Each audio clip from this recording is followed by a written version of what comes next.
एक छोटे से शहर में एक आईएएस अफसर अपने परिवार सहित रहने के लिए आए, जो हाल ही में सेवानिवृत्त हुए थे।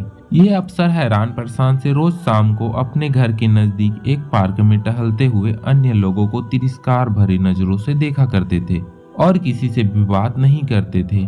एक दिन वे एक बुजुर्ग के पास गुफ्तगू करने के लिए बैठे और फिर प्रतिदिन उसके पास बैठने लगे। उनकी वार्ता का विषय एक ही होता था, मैं इतना बड़ा आईएएस अफसर था, यहाँ तो मैं मजबूरी में आ गया, मुझे तो दिल्ली में बसना चाहिए था। और बुजुर्ग शांतिपूर्वक उसकी बातें सुना करते थे। सेवानिवृत्त अफसर की घमंड भरी बातों से परेशान होकर एक दिन बुजुर्ग ने उससे पूछा, आपने कभी फ्यूज बल्ब देखा है? फ्यूज बल्ब के फ्यूज होने के बाद क्या कोई देखता है कि बल्ब किस कंपनी का बना हुआ था, कितने वाट का था, कितनी रोशनी होती थी? बुजुर्ग ने आगे फिर कहा, बल्ब के फ्यूज होने के बाद इसमें से कोई बात बिल्कुल भी मायने नहीं रखती है, लोग बल्ब को कबाड़ में डाल देते हैं। मैं सही कह रहा हूँ ना? फिर जब उस रिटायरमेंट अधिकारी महोदय ने सहमति में सर हिलाया तो बुजुर्ग फिर बोले, रिटायरमेंट के बाद हम सबकी स्थिति भी फ्यूज बल्ब जैसी हो जाती है। हम कहाँ काम करते थे, कितने बड़े पद पर थे, हमारा क्या रुतबा था, यह बात कोई मायने नहीं रखता।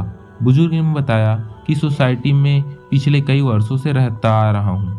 आज तक किसी को यह नहीं बताया कि मैं 2 बार सांसद रह चुका हूँ। उन्होंने कहा कि वो जो सामने से वर्मा जी बैठे हैं वे रेलवे के महाप्रबंधक थे और जो सामने से आ रहे हैं साहब हैं वे सेना में ब्रिगेडियर थे और बैरवा जी इसरो के चीफ थे। लेकिन हम में से किसी भी व्यक्ति ने ये बात किसी को नहीं बताई, क्योंकि मैं जानता हूँ कि सारे फ्यूज बल्ब फ्यूज होने के बाद एक जैसे ही हो जाते हैं, चाहे वह 0 वाट का हो या 50 वाट का हो या फिर 100 वाट का हो। कोई रोशनी नहीं तो कोई उपयोगिता नहीं। उन्होंने आगे कहा कि लोग अपने पद को लेकर इतने वहम में रहते हैं कि रिटायरमेंट होने के बाद भी अपने अच्छे दिन भुलाए नहीं भूलते।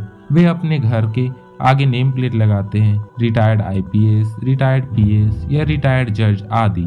बुजुर्ग ने कहा कि माना बड़े अफसर थे, काबिल भी थे, पर अब क्या? अब यह बात मायने नहीं रखती, बल्कि मायने यह रखता है कि पद पर रहते हुए आप कैसे इंसान थे, आपने समाज के लोगों को कितने तवज्जो दी, समाज को क्या दिया, कितने काम आए, या फिर सिर्फ घमंड में ही ऐठे रहे।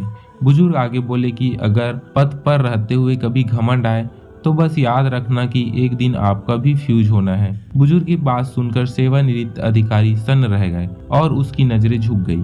यह उन लोगों के लिए एक आईना है जो पद पर और सत्ता में है, सत्ता में रहते हुए कभी अपने कलम से किसी का हित नहीं करते और रिटायरमेंट के बाद ऐसे लोगों को समाज की बड़ी चिंता होने लगती है। कभी भी वक्त है, चिंतन करिए तथा समाज की मदद कीजिए। अपने पद रूपी बल्ब से समाज व देश की रोशन कीजिए, तभी रिटायरमेंट के बाद समाज आपको अच्छी नज़रों से देखेगा और आपका सम्मान भी करेगा।